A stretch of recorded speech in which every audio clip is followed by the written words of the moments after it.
तो शिक्षण के सामान्य सिद्धांतों पर आज चर्चा करेंगे।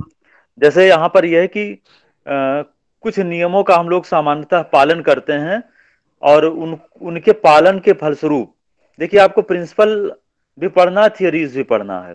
तो यहाँ पर जो सामान्य एक नियम होता है शिक्षण के, उन सामान्य नियमों को जानना जरूरी है। तो ये एक सामान्य सिद्धांत है और कुछ मनोवैज्ञानिक सिद्धांत हैं। तो यहाँ पर सबसे पहली चीज ये है, देखिए जो मैं चीज बता रहा हूँ ये कोई बहुत ऐसी चीज नहीं कि जो आप इसको बुक से भी पढ़ करके जान लेंगे, लेकिन चूंकि आपके सिलेबस का हिस्सा, तो एक बार मैं बता दे रहा हूँ। जहां कुछ टेक्निकल चीजें हैं वहां आगे जैसे म्यूटिक थियरी वगैरह है, वहां मैं थोड़ा आपको कायदे से समझा दूंगा। तो यहाँ पर हम सामान्य रूप से चर्चा करते चलेंगे, और जो चीज मैंने आपको पढ़ा दिया कर लगभग वही चीजें घूम फिर करके इसमें भी हैं और आप वो सब पढ़ चुके हैं।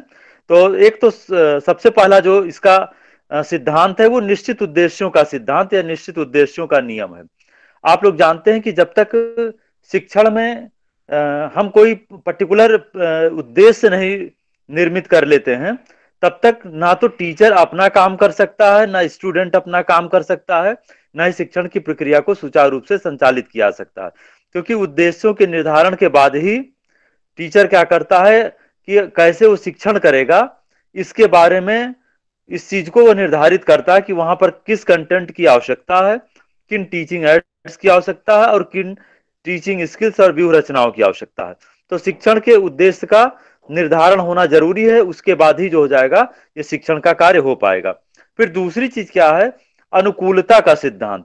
इसको अनुकूलता की जगह हम फ्लेक्सिबिलिटी का सिद्धांत भी कर सकते हैं, लचीलेपन का भी सिद्धांत कर सकते हैं।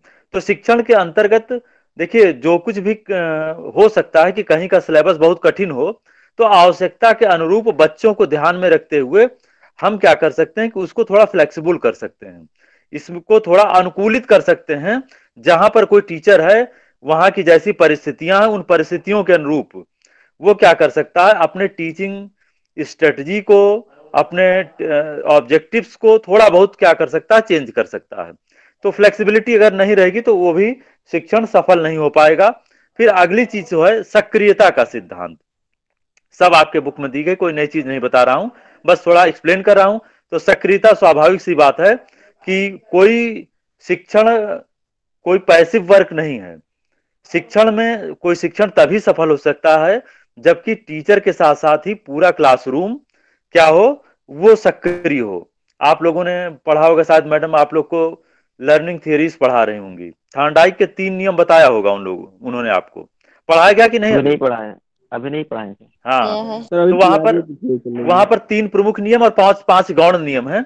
तो उन 3 नियमों में एक चीज ये है कि पहले जैसे एक तत्परता का सिद्धांत है, अभ्यास अनभ्यास का सिद्धांत है, परिणाम का सिद्धांत है। ये आपको पढ़ाएंगे जब वो साइकोलॉजी पढ़ाएंगे। तो सीखने के 3 नियम जरूरी हैं। पहला है तत्परता का सिद्धांत, यानी अगर रेडीनेस या प्रिपेयर्डनेस नहीं होगा किसी में, कोई किसी चीज के लिए तैयार नहीं होगा, तो उसको जबरदस्ती नहीं सिखाया जा सकता है। जैसे हम बताते हैं ना, अक्सर कहते हैं कि भैंस को पानी तो दिखाया जा सकता है मगर जबरन पिलाया नहीं जा सकता।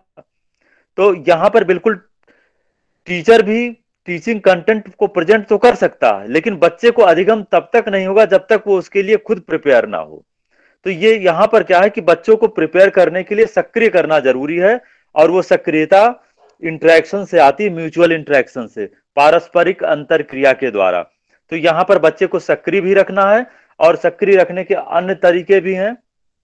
प्रश्न के माध्यम से उनको सक्रिय रह सकते हैं, उनको खुद अगर कोई प्रोजेक्ट वर्क दे देंगे तब भी वो सक्रिय रहेंगे। तो शिक्षण में सक्रियता का बहुत ही महत्व है। फिर जनतंत्री व्यवहार या हम कह सकते हैं प्रजातांत्रिक नियमों का सिद्धांत।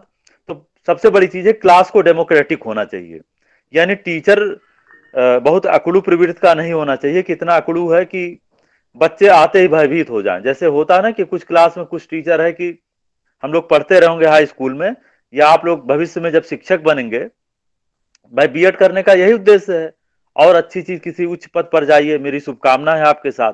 लेकिन अगर as a thank you sir. Teacher आप सफल होना चाहते हैं, तो वहां पर आप अगर बहुत कठोर बनेंगे, तो आप ये समझ लीजिए कि उस स्थिति में बच्चा आपसे भयभीत रहेगा, सीख नहीं पाएगा, उसकी कोई समस्या है वो समस्या आपके सामने नहीं रख पाएगा। तो ये चीज नहीं होना चाहिए। डेमोक्रेटिक वे में क्लास को चलना चाहिए, शिक्षक को भी सौम्य होना चाहिए, बच्चे के हर विचार को महत्व देना चाहिए। वो अपनी बात रख रहा है, उसको अपनी बात को रखने का उसे भी अवसर दीजिए, आप भी अपनी बात को रखिए।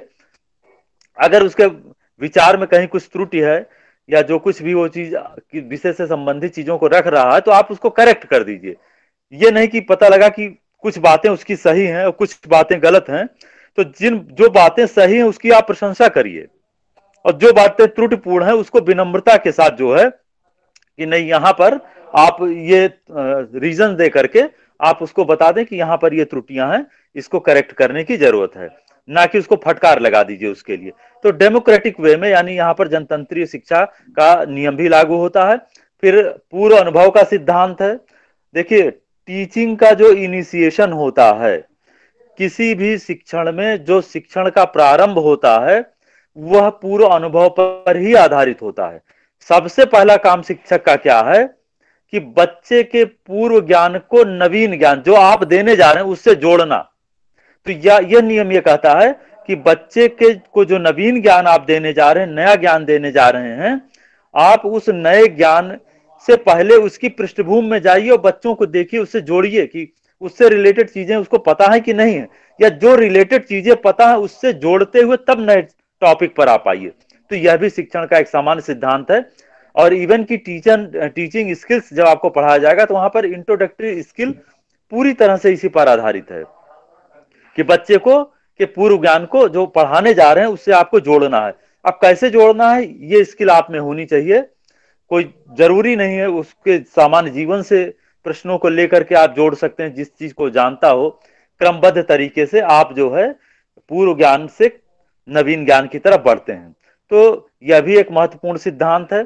फिर बाल केंद्रीकरण का सिद्धांत या बाल केंद्रिता का सिद्धांत, यह सिद्धांत यह बताता है कि जो आपकी टीचिंग होनी चाहिए वो चाइल्ड सेंटर्ड होनी चाहिए, यानी बच्चे के रुचियों, योग्यताओं, उसकी मनोवैज्ञानिक विशेषताओं, इन पर आधारित होना चाहिए। खुद आपको ये समझ लेना है किस बच्चे किस आयु वर्ग में और किस कक्षा में बच्चों की क्या रुचियां होती हैं, क्या विशेषताएं होती हैं, उसकी क्षमता कितनी है, इसको पता लगा करके आप अगर टीचिंग करेंगे तो निश्चित रूप से आप सफल होंगे। इंडिविजुअल डिफरेंस का सिद्धांत, स्वाभाविक सी बात होती है कि एक क्लासरूम में सब बच्चे ना तो जीनियस होते हैं, ना सब एवरेज होते हैं, और ना सब बिलो एवरेज होते हैं।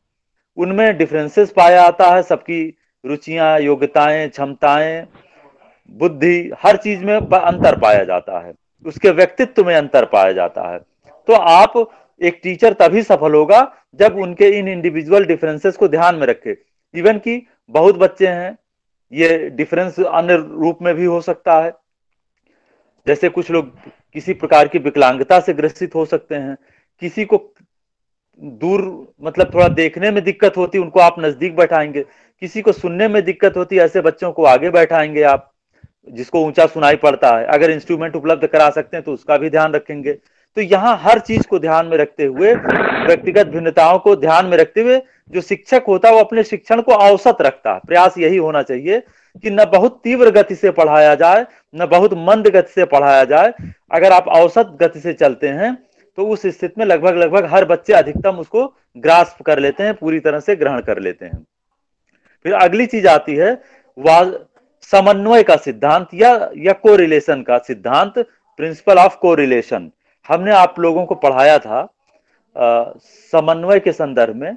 हमें लगता है टीचिंग पढ़ाते समय भी आपको ये पढ़ाया था कि देखिए, समन्वय होता क्या है कि विभिन्न विषयों को एक दूसरे से जोड़ करके पढ़ाना। और जब आप लोगों को समन्वय पढ़ाया था तो वहां पर यह भी मैंने बताया हुआ था कि 3 तरह का कोरिलेशंस होता है। एक होता है हॉरिजॉन्टल कोरिलेशन, एक वर्टिकल कोरिलेशन, और एक जीवन से कोरिलेशन। तो हॉरिजॉन्टल, देखिए हम क्या करते हैं कि आपको एक बार हमने बताया था कि या आप लोग को साइकोलॉजी पढ़ा रही मैम ना? जी सर। जी सर। हाँ, चाहे मैम या सुरेंद्र जी जो भी पढ़ा रहे होंगे, तो वहां पर गैस्टाल्टवादी थियरी पढ़ाया कि नहीं अभी? गैस्टाल्टवादी विचारधारा। अभी नहीं। अच्छा अच्छा अच्छा। तो जब अभी आप लोग, हमें लगता है कि बुद्धि बुद्धि पढ़ेंगे तब शायद ये आए। सूज का सिद्धांत है वहां पर, गेस्टाल्ट, कोहलर, कोफ्का, वर्दाइमिर ने गैस्टाल्टवादी